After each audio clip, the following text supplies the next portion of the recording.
Ticket कटने से आहत संघमित्रा। सीएम योगी के आगमन से पहले छलके आंसू। मंच पर रोती नजर आई संघमित्रा मौर्य।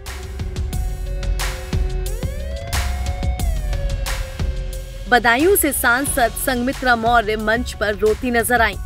अपना टिकट कटने से आहत संघमित्रा इस दर्द को संभाल नहीं पाई और मंच पर ही उनके आंसू छलक गए। बदायूं लोकसभा चुनाव को लेकर तरह तरह के कयास लगाए जा रहे थे और उस वक्त मौजूदा सांसद संघमित्रा मौर्य काफी सुर्खियां भी बटोर रही थी। मगर इस बीच बीजेपी ने बदायूं से संघमित्रा का टिकट काटकर उन्हें एक बड़ा झटका दिया, जिसका असर अब आंसुओं के रूप में दिखने लगा है।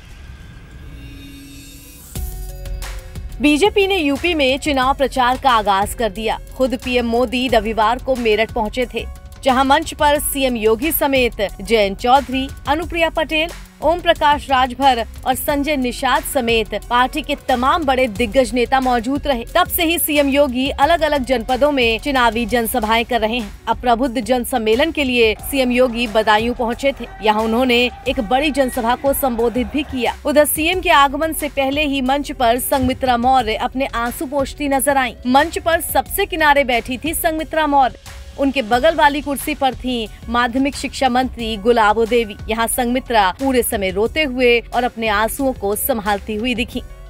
हालांकि सीएम योगी के मंच पर आगमन के समय तक संघमित्रा ठीक ठाक दिख रही थी और हाथ जोड़कर उन्होंने सीएम योगी का अभिनंदन भी किया।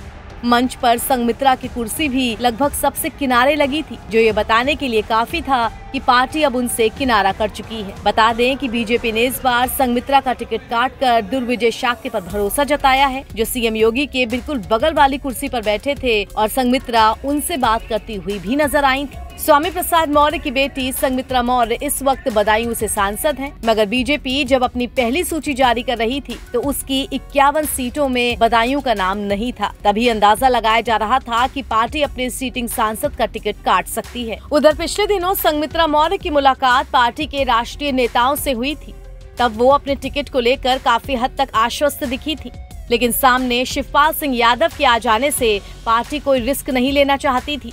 इसीलिए दुर्विजय सिंह शाक्य को चुनावी मैदान में उतार दिया। स्वामी प्रसाद मौर्य के बीजेपी से अलग होने के बाद से ही संघमित्रा शीर्ष नेतृत्व के रडार पर आ गई थी।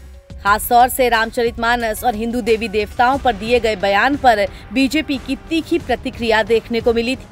हालांकि संघमित्रा लगातार खुद को भाजपा का ही कार्यकर्ता और सिपाही बताती रही। स्वामी प्रसाद मौर्य ने 2019 के लोकसभा चुनाव में अपनी बेटी संघमित्रा को बीजेपी का टिकट दिलाया था और मोदी लहर में वो जीत भी गई थी। मगर 2021 में स्वामी प्रसाद मौर्य बीजेपी से अलग होकर सपा में चले गए। हालांकि अब सपा से भी वो इस्तीफा देकर अपनी खुद की पार्टी बना चुके हैं। मगर पिता स्वामी प्रसाद के जाने के बाद से ही लगातार संघमित्रा पर दबाव था कि वो पिता के साथ जाएंगी या पार्टी को चुनेंगी। उसके बाद से लगातार स्वामी प्रसाद की सनातन पर बयानबाजी भी संघमित्रा का टिकट कटने का कारण बनी।